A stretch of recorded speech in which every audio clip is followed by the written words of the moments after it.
همه چیز از اون روز شروع شد. روزی که معلممون وارد کلاس شد و شروع کرد به حضور غیاب کردن. اسم و فامیل منم کامل تا انتها خوند.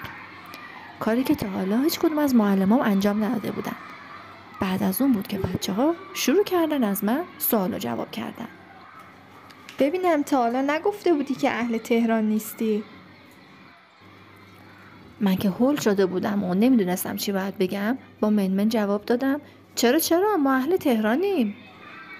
وقتی اومدم خونه اصلا حوصله نداشتم.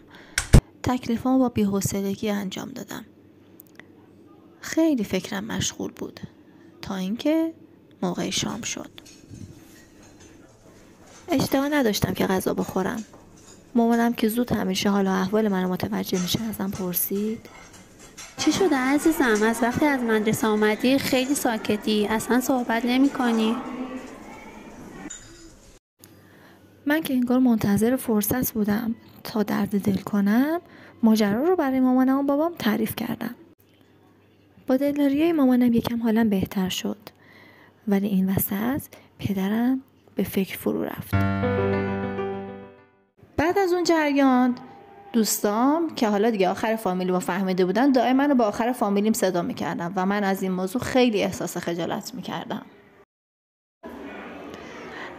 از این موضوع مدتی گذشت تا اینکه جشن تولد من فرا رسید.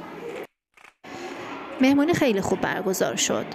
مهمونا رفتن و مامانم بهم گفت دخترم همه هدیه ها رو گذاشتم توی اتاقت. همه کادوهامو مرتب کردم. اما بین اونا یه چیزی بود که خیلی توجهمو جلب کرد. یه کادوی باز نشده. خیلی عجیب بود. هیچ اسمی روی کادو نبود. کادو رو باز کردم. یه کتاب توش بود.